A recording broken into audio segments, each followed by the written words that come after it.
Ladies and gentlemen, welcome to the video. I'm GetGoodGuy, and Modern Warfare has now been out for a little while. Players and onlookers have had time to weigh things up and form some kind of opinion on what the latest Call of Duty has to offer. But if we briefly think back, this game was touted by some as being the Battlefield killer, or at least as being a direct competitor for Battlefield. Now, while I agree it is a competitor, it's only that in the sense of it being another first-person shooter with a somewhat military theme. And while I also thought it could play a hand in further pushing Battlefield 5 into obscurity, it was only due to it perhaps stealing players due to being a newer and perhaps better experience within the first-person shooter market, not because it specifically offers what Battlefield players are looking for. And at this current point in time, I feel only more secure in making those assertions. Now, everything I discuss today will be based upon things I've seen mentioned multiple times elsewhere, so as not to provide a skewed perspective based only on what I experienced myself, because my feelings are not those of everyone out there, of course. Now, as always, I have a little introduction to make where I provide all of my relevant points and disclaimers for the video ahead. They are of course of importance, but if you want to skip all of that and therefore then don't have to leave me a message about how much I talk, go to the timestamp shown on screen now. For the rest of you who want all of the information possible, well, here we go. So today I'm going to take you through why Call of Duty Modern Warfare truly isn't the Battlefield killer at all. I'll provide you with the apparent different reasons for this, what this could mean for the two games, and how things may alter with time. And I'll do all of that without relying upon whether I feel either are a good or bad game from a personal standpoint. I want this to be as objective as possible, but I will, as always, make it clear which aspects are purely subjective. This is all an opinion piece after all, and yours may differ, so please let me know what you think of Modern Warfare or Battlefield 5 at this point in time in the comments below. And just before we get into the real meat and potatoes of the topic at hand, I'll be showing footage of both Modern Warfare and Battlefield 5, as I know this video will receive viewership from players of both games. The footage on this channel is almost always mine, but I'm trying to feature others a little more to help the growth of creators within this community. And there is some quality gameplay on offer today. The Modern Warfare footage is from Burning Knuckles playing some ground war, and the Battlefield 5 footage is from Hyper Swain, running around with the new Type 100. Burning Knuckles currently has around 760 YouTube subscribers, so it would be awesome if we could push it up a bit with just a click of a button. I mean, you could always use the link to go and see how much he has grown, and if it's not much, then, you know, do your bit, and if it's a lot, then also do your bit. And the same for Hyper Swain. He currently has a little over 800 Mixer followers and is doing his best to hit 1000 by Christmas, so you can help with that if you'd like. Links to their relevant channels are in the description and a pinned comment if you enjoy what you see from them today. I'd consider it a personal favour to me if you do so thank you very much. Alright, thanks for your patience while I went through all of that. Let's hit the first big reason why Modern Warfare isn't the Battlefield killer. Well, it's the reception it's received so far. It could politely be referred to as mixed. For every person that reports enjoying the game, there seems to be a handful who are complaining about the way it plays. You can find this all over Reddit, Twitter, forums, and wherever else you care to look. Videos, comments, and all of that. Modern Warfare hasn't kicked off with the fanfare that many expected it to, including myself. Now, for a game to heavily impact other games within the same genre,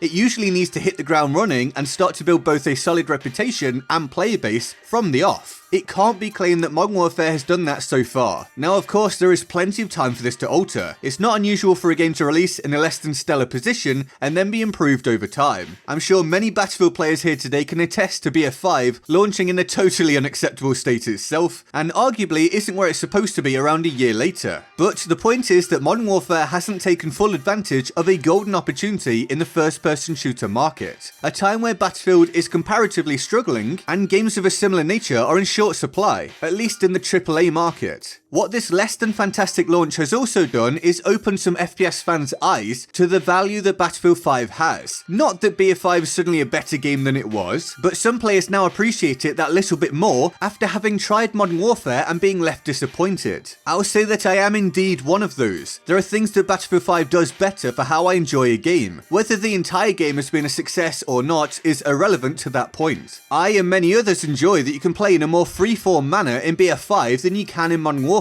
at present, where it currently feels like a game designed for hard laning, holding positions, and overall slow play, with movement being heavily punished. I doubt many saw Call of Duty being a more hardcore example of that than the notoriously slow BF5 when compared with the rest of the series, and yet here we are with that fact being almost undeniable, and that slow meta is probably the key factor. I believe it's something that's being worked on, and I am recording this video prior to some changes, so do keep that in mind. Perhaps perhaps when this video is out, Modern Warfare is a little bit different, or is about to be a bit different. But complaints about camping, claymores, and a prevailing feeling of boredom when playing in the necessary fashion, and frustration when trying to play in any other way is rife. That's not to say it's bad. Some people love how Modern Warfare plays, but again, a vast array of reports of displeasure regarding this are evident. There's a true abundance of disappointment regarding how MW has released. There also seems to be an at least somewhat popular opinion that the game doesn't play quite like the beta, that it feels even slower, that the fun aspect isn't there to the same extent. I've seen it said that the movement has been further slowed down since the beta, for example, or the ADSing after running is now slower. Now, I don't know if that's true, but it's interesting either way. Because if it has been slowed down, then yeah, it doesn't play like the beta. But if it hasn't been slowed down, then it shows that people are looking for reasons as to why it plays like it does. Looking to explain why everything is so passive and why their enjoyment isn't there. The reason could of course also be, at least partially, that there's a different player base playing this game now to the beta, so things play out differently. Now for a Battlefield fan, as much as movement can be punished in BF5 by MMGs and snipers and the lack of visibility of stationary enemies, etc, well at least the movement doesn't feel slow. At least it doesn't feel like a drag getting into aiming down sight after sprinting. At least it isn't tough to get your soldier to simply traverse the map. At least not always. All complaints that are out there about Modern Warfare. To extend on this point, it also appears that many feel a large percentage of Modern Warfare games are extremely competitive, or let's say sweaty, likely due to the smaller, more focused modes, the punishing time to kill and slow meta, combined with skill-based matchmaking. And just to throw this in, I despise skill-based matchmaking in games at this point, mainly because I don't feel like it's implemented properly, so I am kinda biased, but that's a different topic for a different day. Regardless, Battlefield doesn't have that issue to the same degree at least. I mean, it actually somewhat suffers from the opposite of having no balance at all, not even for team numbers sometimes. But a game with little scope for somewhat casual play for all ability levels often becomes a grind, and it already is for some in Modern Warfare. I feel like skill-based matchmaking should be used predominantly for ranked playlist, because it's ranked. Having it in quick play or casual or whatever you want to call it, just ends up providing another ranked-esque experience. Good for new players and the less able, at least for a while, but bad for the more dedicated fans of the game, the players that companies should really be valuing more highly than they currently do, as it's those players that they're relying on for the long term. And that is without bias from me, because I am no longer a hardcore Call of Duty player. In fact, up until recently, I hadn't touched it in about 2 years. Another side effect of that is a lack of experimentation on offer. A lot of Battlefield players enjoy that ability to use whatever they want, to play how they want, to try crazy strategies and enjoy a sandbox mentality. Modern Warfare doesn't particularly offer that for all of the reasons listed so far, but especially the super tryhard matches. As someone that's dealt with that in Destiny, Teamfight Tactics and many games, once you reach the top few percent of the ability scale in skill-based matchmaking, experimentation and that fun factor almost entirely goes out the window. You use the meta or you lose. Now this doesn't apply to the same extent in Ground War in Modern Warfare, the supposed Battlefield mode of Call of Duty, but that's the problem. Ground War hasn't been anything like the focus that it seems many expected it to be. It's almost going unnoticed in Call of Duty right now when compared with the more standard modes. Certainly when you look at most popular content on YouTube, clips on Twitter and such like. To the extent that even if Ground War is very popular, it just doesn't look like it. And this shouldn't really be a surprise. Call of Duty players aren't likely to be drawn to that mode. They play Call of Duty for Call of Duty, even if it is a somewhat different version of it this year. This means Ground War struggles to gain traction. It struggles to, I guess, go viral as a concept, so it doesn't spread.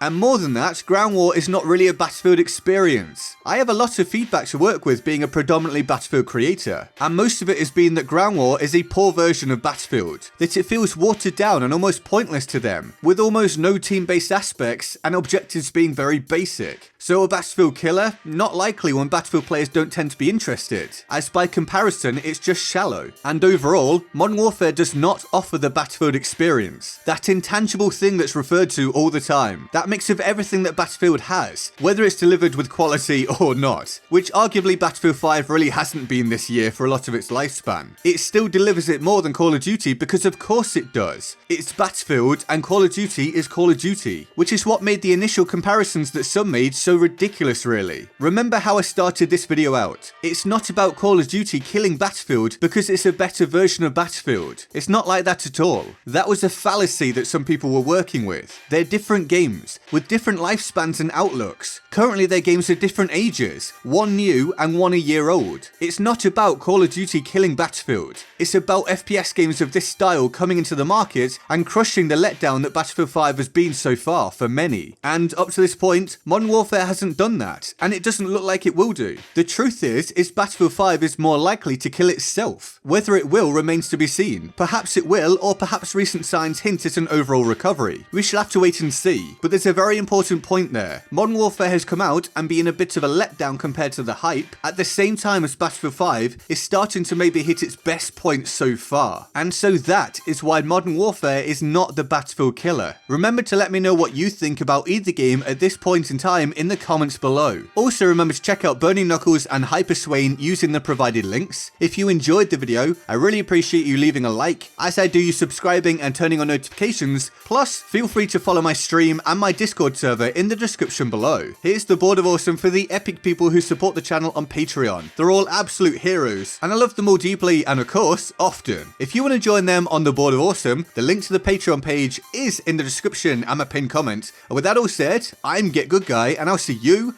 next time. Laters.